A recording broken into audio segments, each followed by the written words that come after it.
porque más fuerte que la unión entre zinc y fitato es la unión zinc-fitato-calcio. Cuando estos tres se unen fuertemente y es muy difícil que esta molécula se rompa, entonces más difícil hace que se pueda absorber el zinc. Hola chicos, hace tiempo que no hacía un vídeo sobre nutrición por problemas técnicos, pero hoy por fin he vuelto a la carga con los vídeos de nutrición, ojalá que los hayáis echado de menos. Hoy específicamente hablaremos sobre antinutrientes. Yo ya tengo un vídeo sobre antinutrientes, específicamente uno, que son las lectinas, porque las lectinas dan para tanto que lo puse todo en un vídeo solamente hablando de lectinas, pero hoy hablaremos de dos, de los fitatos y oxalatos. Por si no lo sabéis, un antinutriente es una molécula que interfiere en la absorción de los nutrientes en el sistema digestivo. Estos antinutrientes normalmente,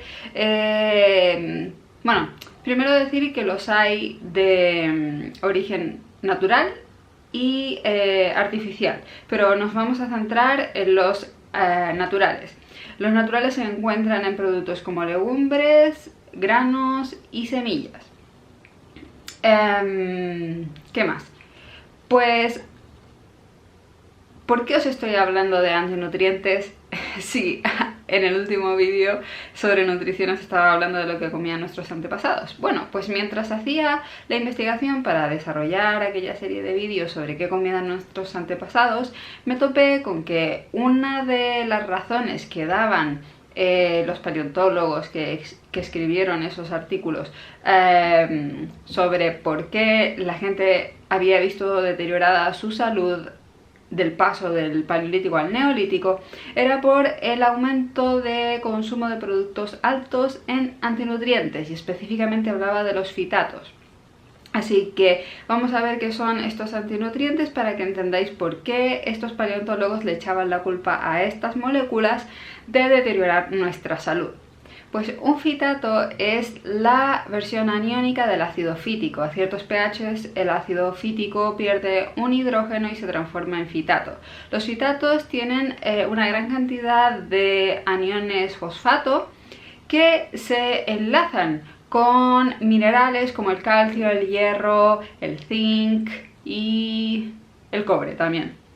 Entonces, al unirse a estos aniones, impiden que puedan ser absorbidos en el tracto digestivo. Si no habéis visto el vídeo sobre el maravilloso sistema digestivo, os recomiendo que lo veáis porque es súper interesante.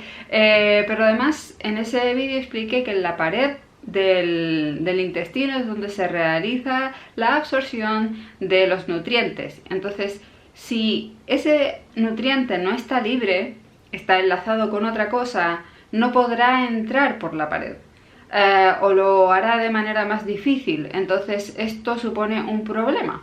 Según la Organización Mundial de la Salud, un tercio de la población es deficiente en zinc y los fitatos se unen fuertemente al zinc en el tracto digestivo, haciendo más difícil su absorción. Dentro de los factores que juegan, un factor aquí sería cuánta cantidad de fitatos consumimos. Evidentemente, cuantos más fitatos consumamos, menos se va a absorber el zinc. La cantidad de zinc que comamos, esta es bastante obvia. Y por otra parte, la cantidad de calcio que haya acompañada a la de fitato y de zinc. Porque más fuerte que la unión entre zinc y fitato es la unión zinc-fitato-calcio. Cuando estos tres se unen fuertemente y es muy difícil que esta molécula se rompa, entonces más difícil hace que se pueda absorber el zinc. Los dos primeros puntos son bastante críticos en dietas vegetarianas y veganas, porque esta gente suele comer muchas legumbres, muchos granos y muchas semillas para tener una fuente de proteína, y justamente estos son los que son altos en fitatos y bajos en zinc. Una relación de 15 a 1 de fitatos a zinc os dará problemas de nutrición al final.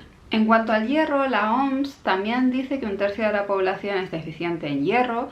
Si queréis saber un poquito más sobre este tema, de cómo funcionan las deficiencias, podéis ver el vídeo sobre la anemia o la deficiencia de hierro.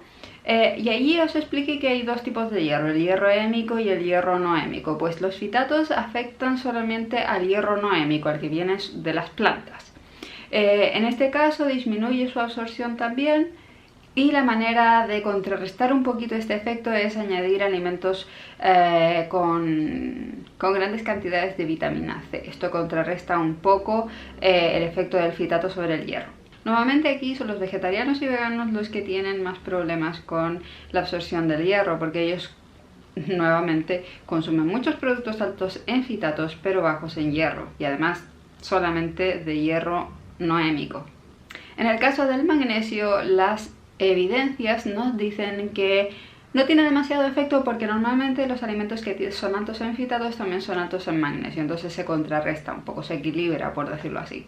Y en cuanto al calcio, las evidencias dicen que realmente no le afecta, y en cuanto al cobre, pues no se puede concluir nada, porque algunos estudios dicen que sí y otros que no, así que no hay una conclusión realmente. Y aquí os dejo una lista con los productos que tienen más fitatos. Como veis, aunque a mí no me gusta comer carbohidratos y soy un poco militante sobre que no hay que comer demasiados, los frutos secos tienen bastante grasa y bastante proteína, y aún así son bastante altos en antinutrientes.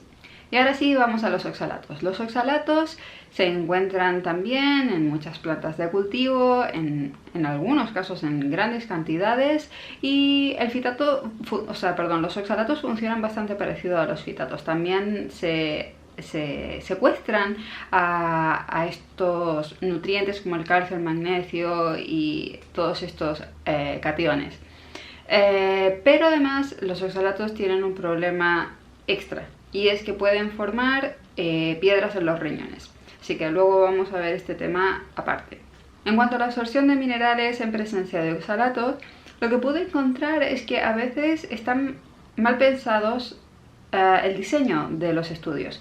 Porque, por ejemplo, cuando se intentaba ver si los oxalatos influían en la absorción del hierro, el problema era que utilizaban espinaca para hacer el estudio, pero claro, la espinaca tiene más compuestos aparte de oxalatos. Entonces, tú puedes decir como conclusión que el hierro de las espinacas no se absorbe bien, pero si dices que los oxalatos son el culpable, entonces no estás diciendo realmente la verdad, porque recordad, como siempre, que correlación implica causalidad. Esta es como la frase estrella de este canal, porque siempre lo digo, que una cosa ocurra no quiere decir que la otra sea la culpable. Hay que hacer mejores experimentos para probar que realmente sea ese el factor que está desencadenando el otro.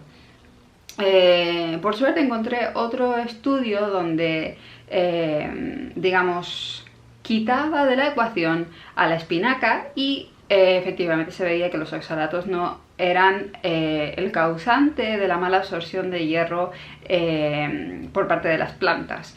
Eso sí, como ya os he dicho en otras ocasiones, la espinaca no es una buena fuente de hierro igualmente, porque es hierro no hémico. En cuanto a la absorción de calcio, aquí sí que se ve claramente de que los oxalatos inhiben la absorción de calcio. En este caso encontré un artículo donde comparaban la absorción de calcio en presencia de una sal de oxalato, pero en este caso no utilizaban ninguna planta, así que lo único que hacían era poner una sal de oxalato y compararla con leche. Entonces vieron que el calcio que había en la leche se absorbía en un 36%, mientras que el calcio que hay en esa sal de oxalato se absorbía solamente un 10%. Esto está muy bien, porque realmente al no poner nada y solamente dejar la sal de oxalato, el único culpable que puede haber es el oxalato. Así que eso está genial, o sea, queda súper seguro, podemos estar súper seguros de que el problema son los oxalatos y no ninguna otra cosa. También una cosa interesante de este estudio es que, además de medirlos por separados, o sea, medir la absorción de calcio en la leche y la absorción de calcio en la sal de oxalato, lo que hicieron también fue juntar ambos pruebas, líquidos, no sé. Juntaron la leche también con la sal de oxalato, y lo que se vio es que sí que se absorbe lo que había en la leche. Y también lo que estaba en la sal de oxalato y cada uno por separado. O sea, esto es lo que se traduciría, es que, por ejemplo, si hacemos una salsa de espinacas y queso y crema o nata, o sea, entre lácteos y verduras, no por el hecho de que esté el oxalato en esa verdura, vamos a dejar de absorber lo que hay en los lácteos. Así que no está mal. Si no somos veganos, por ejemplo, no tendríamos ningún problema. En otro estudio también comparaban unas cuantas verduras para saber si los oxalatos que había presentes en estas verduras afectaban o no a la absorción de calcio, y en el caso de un par de verduras también vieron que la absorción era de aproximadamente el 9,3-9,2%, que de hecho se parece bastante a la absorción que tenía el estudio anterior, que os decía del 10%. En el que solamente utilizaban la sal de oxalato y ninguna verdura. Así que esto es bastante concluyente, la verdad. Nuevamente, en este caso, los que tienen más riesgo de padecer alguna deficiencia de calcio son, en este caso, solamente los veganos, no los vegetarianos, porque los veganos no consumen ninguna fuente de calcio que sea más absorbible, porque no consumen lácteos. Y además el calcio necesita de tener buenos niveles de vitamina D para poder absorberse. Y como sabéis, nuevamente, los veganos no consumen ninguna fuente de vitamina D. Y aunque en el verano puedan crear su propia vitamina D a partir de la exposición del sol, necesitan tener suficiente colesterol, porque la vitamina D, para poder crearse, se crea a partir del colesterol. Y no sé si lo sabéis, pero los humanos producimos nuestro propio colesterol en un 80% más o menos, y el resto lo obtenemos a través de la alimentación. Pero ya sabéis, los veganos no comen ninguna fuente de colesterol tampoco. En cuanto a los cálculos renales, está claro que no todo el mundo crea estos cálculos renales. El hecho de que se consuman oxalatos no quiere decir que inmediatamente vamos a formar estos cálculos. No funciona así. Porque tampoco quiero que penséis que ahora hay que tenerle miedo a los oxalatos porque se os van a formar estas piedras. No, esto depende de varios factores. Depende de la dieta, la cantidad de oxalatos que comamos, nuestra genética, ¿qué más? La edad, el sexo. Así que dependiendo de todos estos factores, la probabilidad de generar estas piedras aumenta o disminuye. Si alguna vez llegáis a tener una piedra en los riñones, lo normal es que se analice la composición de esa piedra, y si es alta en oxalatos, entonces os harán llevar una dieta baja en oxalatos. Aquí tenéis una lista de los productos que tienen más oxalatos y, como veis, la espinaca está allí. Hay una nutricionista americana que habla mucho y hace como un poco de guerra contra los oxalatos. Si queréis ver su página web y ver un poco de su historia para ver lo grave que puede ser el tema, os invito a verla.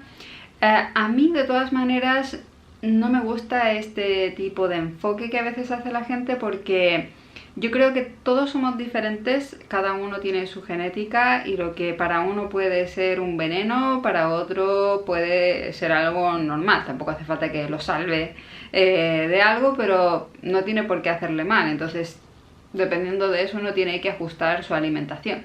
La regla que yo siempre sigo es: si algo que has comido te ha hecho mal, te ha dado hinchazón, te ha hecho vomitar, te da diarrea o cualquier cosa así, déjalo de comer. No porque el resto de gente lo coma, tú lo tienes que comer. El hecho de que sea sano para alguien no tiene que ser sano para ti. Ese es el punto más importante. Y también una cosa que me da mucha rabia a veces es, porque yo caí también en esto, son las dietas vegetarianas y veganas, porque como veis, son más peligrosas a la hora de tener deficiencias, y sobre todo en el caso de las mujeres, porque las mujeres, al tener hijos, al tener la regla, son más propensas a sufrir estas deficiencias, porque tienen básicamente sangran todos los meses, y eso hace que sean más propensas a tener una deficiencia de hierro. Y lamentablemente también son las mujeres las que normalmente tienden a hacer estas dietas, uno porque siempre están más preocupadas de su peso, y además porque son más sensibles y les da más penita a los animales. Así que lo que sí, ya para concluir, me gustaría decir es que deberíamos ser más conscientes de lo que ponemos dentro de nuestro cuerpo, porque al final este es el único cuerpo que tenemos y tenemos que tratarlo bien y darle un combustible de calidad. Así que eso, espero que os haya resultado interesante, que os haya gustado el vídeo y que os pueda servir de algo. Así que eso, nos vemos en un siguiente vídeo, chicos, chao.